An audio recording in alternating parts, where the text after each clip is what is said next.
Rahim. Assalamu alaikum students. Today I am going to start lecture number 19. Our topic of discussion is how does the DNA of chromosome work. यानी chromosome का जो DNA होता है वो किस तरह से काम करता है। तो इसमें सबसे पहले हम देखते हैं कि डीएनए क्या है। डीएनए एक जेनेटिक मटेरियल है कि विरासती मवाद है। और इसके अलावा डीएनए के पास क्या होती हैं, हैव ऑल इंस्ट्रक्शन, इसके पास तमाम हदायत मौजूद होती हैं टू फंक्शन ऑफ सेल, यानी सेल को अपना काम करने के लिए पूरे के पूरे हदायत जो है वो किससे लेना पड़ती है, डीएनए से। डीएनए जो है वो डीऑक्सीराइबोन्यूक्लिक एसिड, ये एक जेनेटिक मटेरियल है और इसके अंदर इंस्ट्रक्शंस मौजूद होती हैं कोई भी फंक्शन को प्ले करने के लिए।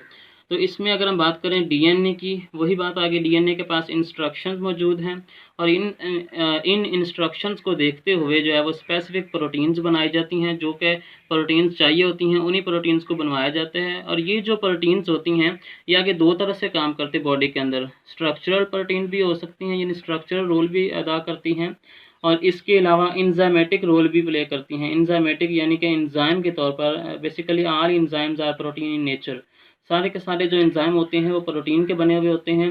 और ये जो प्रोटीन होती है जब इंजाइमेटिक के तौर पर आती है तो फिर बहुत सारे केमिकल रिएक्शंस में ये रोल प्ले करती है और बहुत सारे केमिकल रिएक्शंस को प्रोसीड करवाती है, उनको आगे जो है वो चलाती है। इस तरह से ये प्रोटीन जो है वो इंजाइमेटिक के तौर पर भी रोल प्ले करती है और स्ट्रक्चरल के तौर पर भी, यानी बॉडी को बनाने के लिए भी ये रोल प्ले करती है। इसके अलावा हम देखते हैं डायग्रामेटिकली कि ये जो डीएनए है ये किस तरह से काम करते हैं।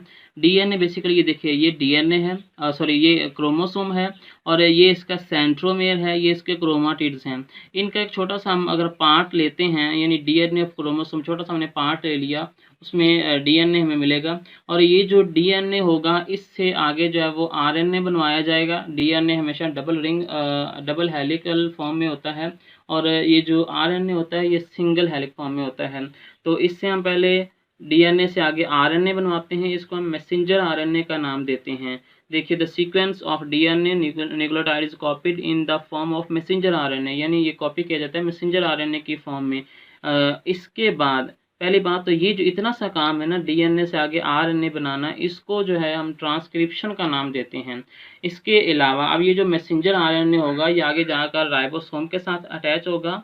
ये बड़ा पार्ट है, यानी लार्जर सब यूनिट है राइबोसोम का, ये स्मॉलर सब यूनिट है राइबोसोम का। तो इसके अलावा अब ये जो राइबोसोम के साथ जाकर अटैच हो जाएगा मैसेंजर आरएनए, तो इसके बाद स्पेसिफिक प्रोटीन्स बनाई जाएंगी, यानी ये डीएनए का ही काम चल रहा है। डीएनए से आगे आरएनए बनेगा, मैसेंजर आरएनए बनेगा, और मैसेंजर आरएनए से आगे जो है वो प्रोटीन्स बनेगी। इस तरह से ये काम करता चला जाता है। अब ये आगे प्रोटीन जो होती है ये स्ट्रक्चरल रोल भी प्ले कर सकती है और ये इंजाइमेटिक के तौर पर भी काम आ सकती है। अब ये जो है वर्किंग ऑफ डीएनए, यानी डीएनए का वर्क करना, इसको हम नाम देते हैं सेंट्रल डॉगमा का। तो ये शॉर्ट क्वेश्चन है सेंट्रल डॉगमा, यानी what do you know about central dogma. तो working of DNA also called the central dogma, ये शॉर्ट क्वेश्चन है और ये लाजमी तौर पर तकरीबन आता है। इसके बाद ये इस यूनिट में इस टॉपिक में से हमने कुछ टर्म्स करनी है, कुछ हमने डेफिनेशंस याद करनी है, ज़्यादा ये लॉन्ग के तौर पर नहीं आता। तो इसमें से हमने ट्रांसक्रिप्शन की डेफिनेशन याद करनी है, ट्रांसलेशन की डेफिनेशन याद करनी है, जीन की डेफिनेशन याद करनी है, और लोकाई या फिर लोकस की डेफिनेशन याद करनी है। तो ट्रांसक्रिप्शन और ट्रांसलेशन की डेफिनेशन मैंने आपको आसान करके इधर लिख दी हैं। तो ट्रांसक्रिप्शन क्या है, synthesis of messenger RNA from DNA, वही पहले वाली बात कि डीएनए से आगे मैसेंजर आरएनए का बनना, इसको हम ट्रांसक्रिप्शन का नाम देते हैं। जबकि अगर हम ट्रांसलेशन की बात करें तो इसमें प्रोटीन्स को तैयार किया जाता है, synthesis of protein from messenger RNA, आगे मैसेंजर आरएनए के बाद जो है वो प्रोटीन्स को बनाया जाता है, तो इस अमल को हम ट्रांसलेशन का नाम देते हैं। ये भी एक शॉर्ट क्वेश्चन है, difference between transcription and translation, तो ये आपने ये शॉर्ट याद कर लेना है। इसके बाद है डिफाइन जीन। तो जीन की डेफिनेशन हम यहाँ से शुरू करेंगे, द पार्ट ऑफ डीएनए, यानी डीएनए का हिस्सा, डीएनए का पार्ट, जिसको हम सीक्वेंस ऑफ न्यूक्लियोटाइड्स, ये भी डेफिनेशन कर सकते हैं, ये भी इजी है।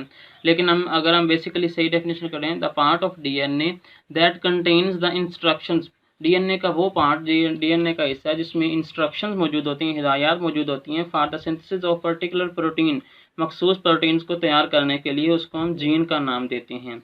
इसके बाद हम डेफिनेशन करेंगे लोकाई या फिर लोकस की।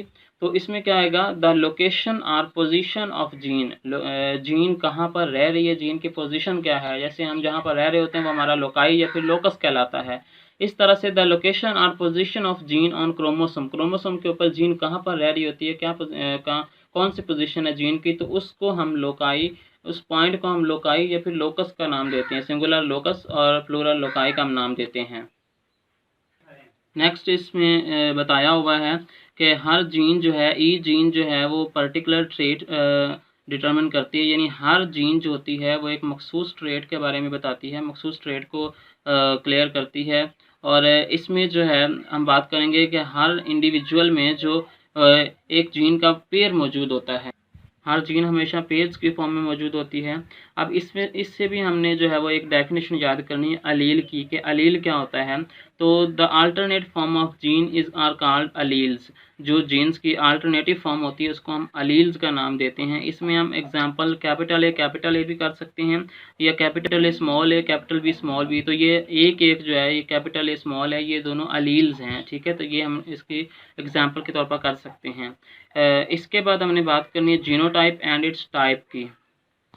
में हम बात कर रहे थे जीनोटाइप की। जीनोटाइप क्या होता है, specific combination of genes in an individual, individual mean कोई ऑर्गेनिज्म, कोई भी जानदार, एक जानदार में जो जीन्स का कॉम्बिनेशन होता है उसको हम जीनोटाइप का नाम देते हैं। और जीनोटाइप जो है वो दो तरह की हो सकती है, होमोजाइगस और फिर हेट्रोजाइगस। इसकी सादा सी बात अब ये करते हैं जीनोटाइप की, कि सारे के सारी जो जीन्स होती हैं किसी भी इंडिविजुअल के अंदर, उसको हम जीनोटाइप का नाम देते हैं। अब जीनोटाइप के आगे दो इकसाम हैं, होमोजाइगस और हेट्रोजाइगस। इस कंडीशन को समझने से पहले हम देखते हैं, यानी जीनोटाइप को ही समझने के लिए हम देखते हैं एक एग्जांपल, एल्बिनिज्म।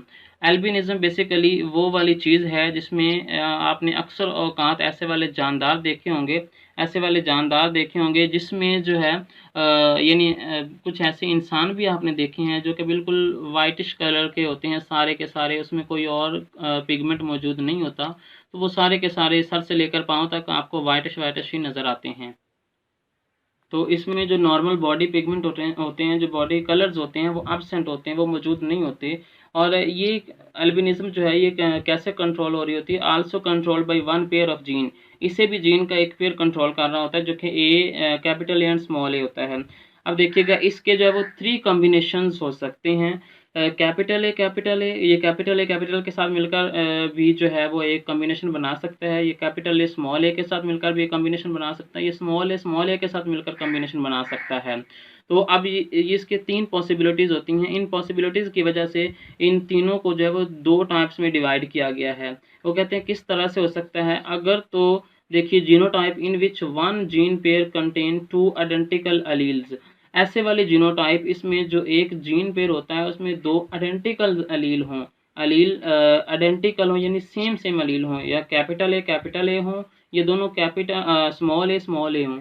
दोबारा सुन लें, ये जो अलील का कॉम्बिनेशन हो उसमें दोनों कैपिटल ए हो सकते हैं, ये दोनों स्मॉल ए हो सकते हैं। अगर तो इस तरह से आ रहा है, दोनों यानी आइडेंटिकल अलील्स ही चल रही हैं, तो इसको हम होमोजाइगस जीनोटाइप का नाम देते हैं।